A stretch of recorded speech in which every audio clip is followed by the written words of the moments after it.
Welcome to Local SEO in 10. This is your go-to podcast for answers about how you can grow your local business online easily and quickly.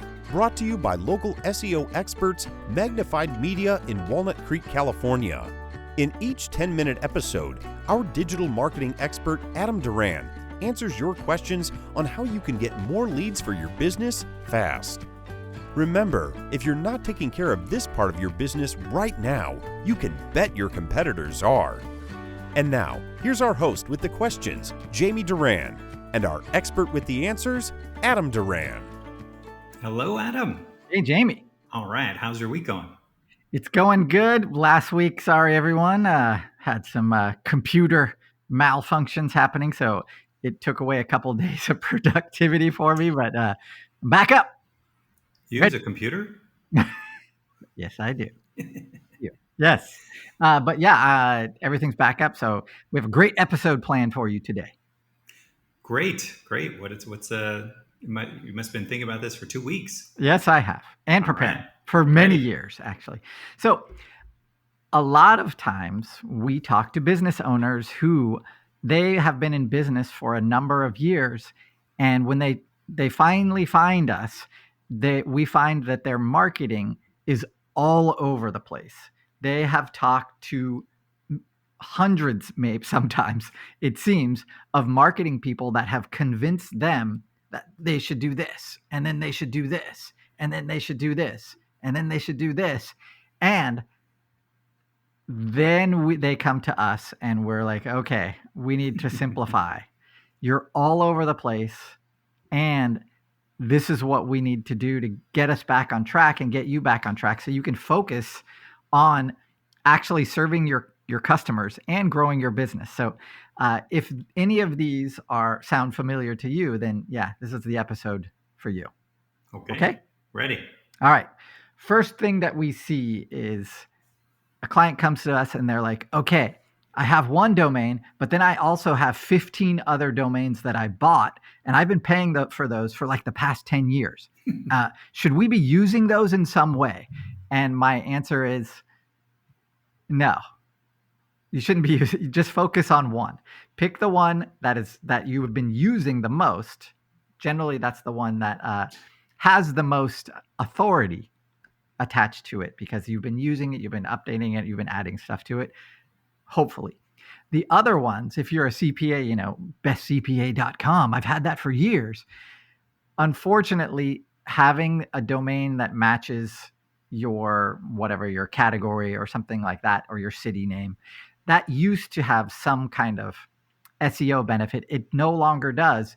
But I know, Jamie, I'm sure you get an email a day or two that offer to sell you, solar fans or solarpros.com or Northern California Solar Pros, or I get those too. Just ignore those. It's not worth your time, and a lot of times they come with extra baggage. There's a reason somebody has sold that domain, and most likely it's been banned or has some kind of problem with it because somebody on Fiverr sent 10,000 links to it or something like that. Okay. And you are correct. I do get those. Yeah, I think everyone does. So stick to just one. And I'll tell you why. If you have a business with multiple locations, the larger and more effort you put into that one domain, the more it's going to help those other locations grow as well, because they're all linked to that one main website.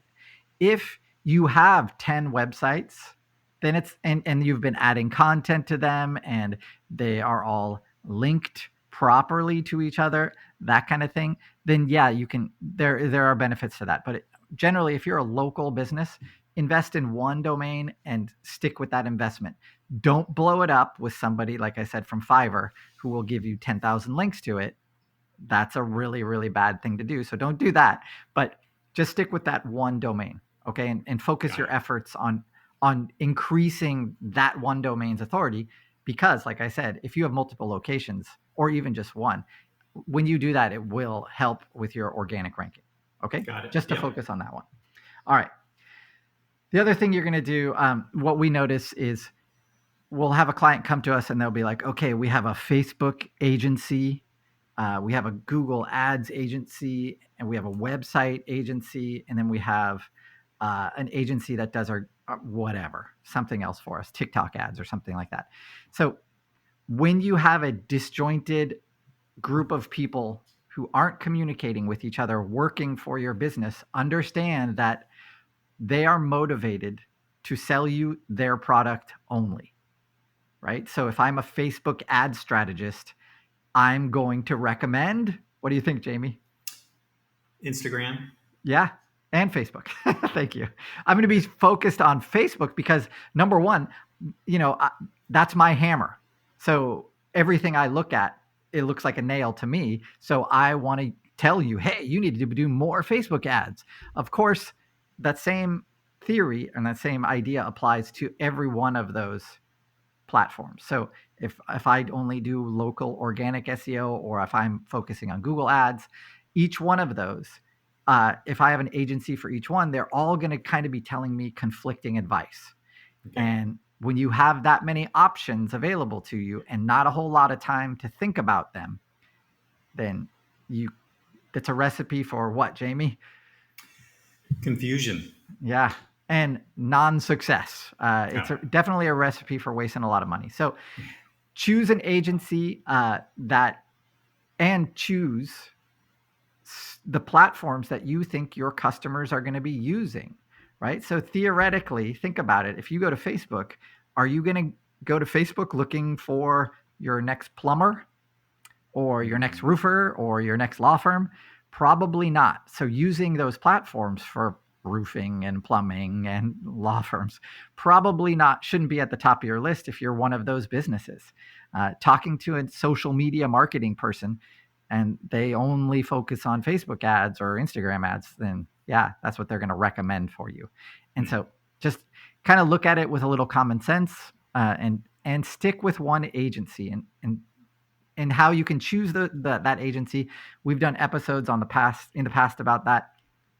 One big red flag that you can find out right away is if they show you a client website and their agency is listed on the bottom of that homepage, that's a major red flag, and that's an easy no.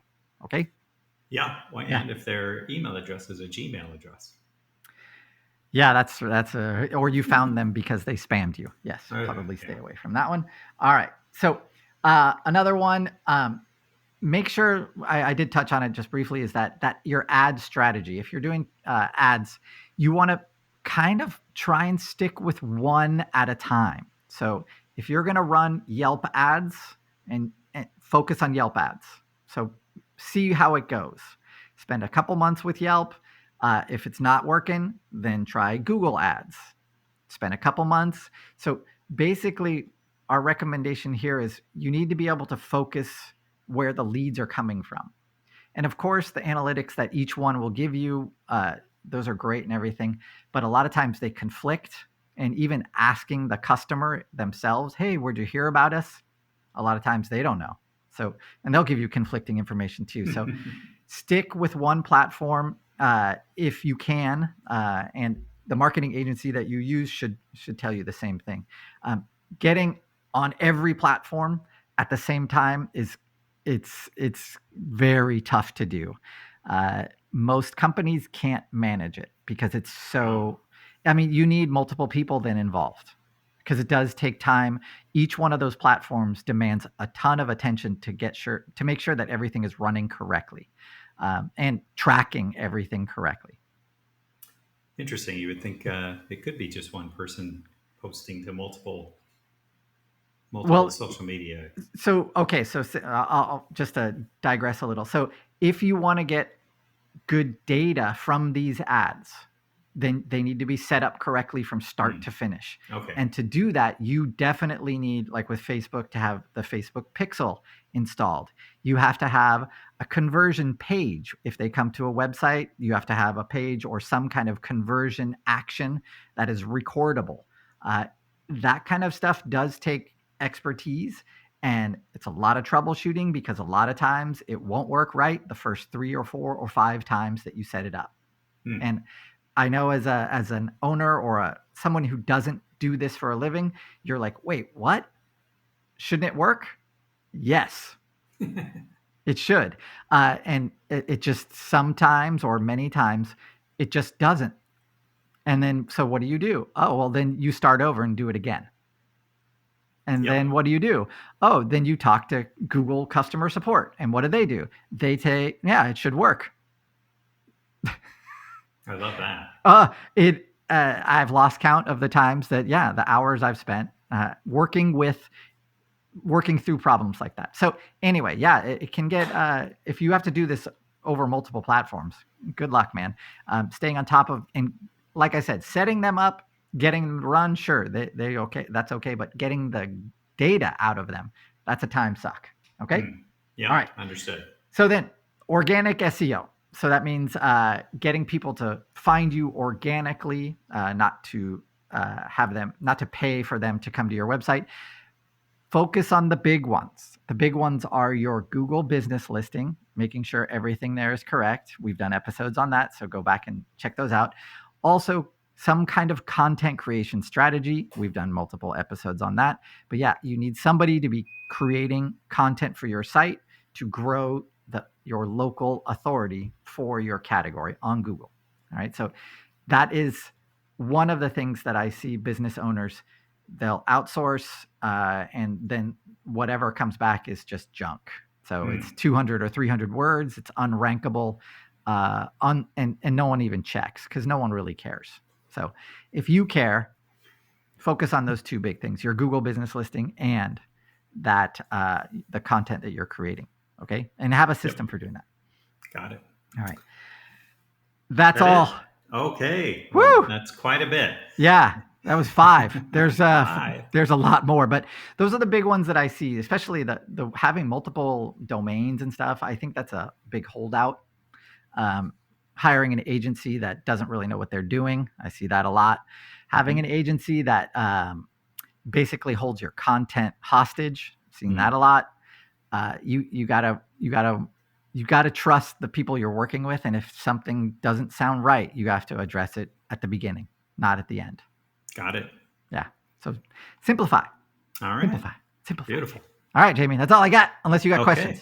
We're good. No questions this week. I think you covered everything. Sweet. All right. So with that, thank you, Adam, for dedicating some of your time out of your very busy schedule to inform the internet universe about what's going on in local search engine optimization. And if you have questions about this topic or any other topic, go to our website, magnifiedmedia.net, click on the podcast button, and then go ahead and put in your search term, what you're looking for. And then chances are there's 2 or 3 podcasts at least, as Adam mentioned early in the podcast. And then wherever you're listening to this podcast, you can give us 5 stars or thumbs up. That really helps our ranking. And if you have a question that's not in the podcast library or a topic that you want to suggest, go to our Facebook or LinkedIn page, Local SEO in 10, and send us a message. We'd love to hear from you, and we would love to talk about what's on your mind. So thanks very much, everybody. We'll talk to you next week. That's all for now. Thanks for listening to this episode of Local SEO in 10 with Google local marketing expert Adam Duran. Join us each week for answers to your questions on how to best harness the power of the internet to grow your business. Speaking of questions, got some? Message us through our Facebook page, Local SEO in 10, and we'll be sure to give you your answer on an upcoming episode. This episode of Local SEO in 10 is brought to you by Magnified Media, the leading online marketing agency in Northern California, who invite you to grow your business by magnifying your online visibility and credibility. Visit them on the web at www.magnifiedmedia.com. Magnify your business, magnify your profits.